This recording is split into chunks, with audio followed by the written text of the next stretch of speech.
Declining interest rates are having an impact on many sectors of the markets, including one space that's often overlooked: information services.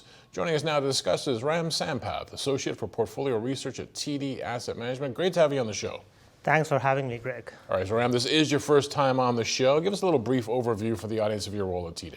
Sounds good. I cover enterprise services and diversified healthcare. So if you look at enterprise services, that consists of information services and IT services.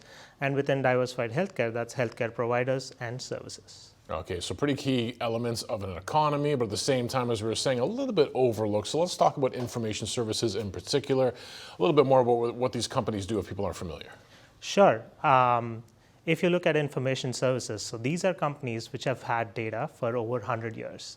So they accumulate, distribute, and analyze all of these data and give it to companies so that they can make better data-driven decisions. Let me give you an example. Have you actually wondered what happens when you apply for a loan or apply for a credit card, or when you take a look at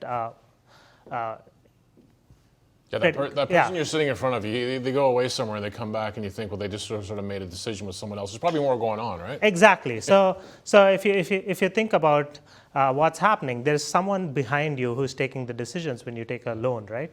And these are what I would characterize as invisible giants.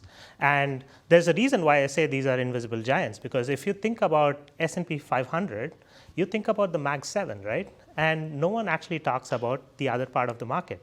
So this is a part of the market where you actually have these companies who have all the data and take all of these decisions and have monopolistic characteristics, which goes under the radar, and hence I would call them as invisible giants. Let's talk about some of those invisible giants, some examples of names in that space. Sounds good. Verisk Analytics would be one invisible giant. So if you think about Verisk Analytics, so this is a company which is a massive player in the insurance space. If you think about insurance, you probably think about the major insurance players, not the ones who are behind it. So let's assume that your insurance went up by 10%.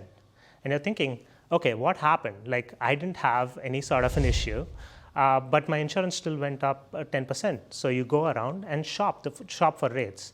And you realize, actually, the other company is also quoting a 10% increase and is in the same ballpark. There are two reasons why this could happen. One is probably inflation, right? The other part of it is maybe you are in a neighborhood where prices have actually gone up because people have had poor driving history. So that could be on. So if you look at it, if you step back and take a look at it, Verisk could be the sole owner, proprietary owner of this particular data, and they actually supply it to insurance. And that's why it comes back to these are the giants, and this would be one of them. And another example which I would call out is FICO. So FICO would be the invisible giant of the credit score data. You have probably heard about FICO scores. It is the 3-digit number where it actually tells you whether you should be happy or be sad about it, right?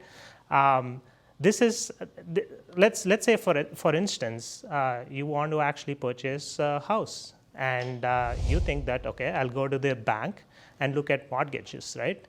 And then the bank, you probably think that the bank is maybe calling the shots on what mortgage you need to get. But actually, you go back, the banks go to FICO and ask for the 3-digit score. And FICO does a lot of analysis, which would be, are you paying your bills on time? Do you have a good credit history? Do you have other auto loans or some other thing? And then finally, we'll spit out a score, which will tell, hey, Greg, you're good to go. You'll probably get a loan. Or they might say, maybe consider twice before giving Greg a loan, right? So your fate hangs on a thread when you're shopping out for houses, but FICO calls the shots and you don't even know about it. So you don't even realize, as you said, these invisible giants. The thing about these invisible giants, though, a lot of them, I had no idea FICO was publicly traded, right? Yeah. I had no idea some of these are publicly traded. So let's talk about the opportunity in this space for investors in terms of valuation, other metrics. Sounds good. If you take a look at FICO, the valuation is not cheap. And these have historically been very, very expensive companies. Just so that you get some perspective, the average group actually trades at twice as high as what the S&P 500 Really? would trade at. And part of it stems from these companies being monopolistic companies, right? I have a chart up here. If you can pull that up. Yeah, we'll show the audience this, and what is this telling us? So if you look at it, you saw that interest rates actually declined in 2020 and 2021. You can see that the US mortgage originations actually went through the roof during that period of time. But now, coming to 2022 and 2023, the US mortgage originations are at an all-time low. If you look at it from perspective of the pre-pandemic average, you're probably around 50% below those levels. And why is this an opportunity, right? Definitely, one, you had a lot of pull forward applications. So people who were not able to afford a house at a much lower interest rate bought houses. But now what you're seeing is interest rates starting to come down. So as interest rates start to come down, there's probably going to be more activity. I would cite, I was probably one of the examples, right? In 2022, I was not able to afford a mortgage. It was a hard time. And so coming off into 2024, this is a very opportune time for me to take a look at it. Okay, interesting movements in the market along with the broader themes that we've been talking about a lot on the show. Another theme we talk about a lot on the show is artificial intelligence, how it can transform industries. You're talking about massive amounts of data. There must be some overlay here. Yeah, these are, again, when we take a look at what these companies do, these are data-driven decision makers, right? So they have these data sets for over 100 years. And when you look at Gen AI or artificial intelligence on a broad scale, the easiest way to get Gen AI is to have stacks of data or heaps of data. And you can kind of analyze a lot of the data which is there and spit out a faster and much accurate information than historically you could have done. I'll probably cite an example, right? Verisk Analytics would be one example where we can use, right? So let's say I hope you don't have a collision, but let's say there was a collision and you have some sort of claim in the horizon. And you're going and getting the claim done. Historically, it would have probably taken you 5 to 10 days for the claim to be processed, ensure that it's not a fraud, and then get the money back so that you can buy a new car.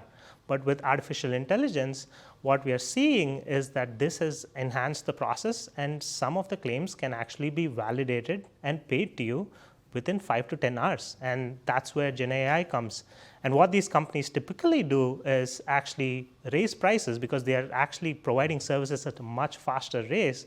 And overall, it doesn't increase their bottom line as much. And so this is very profitable for them.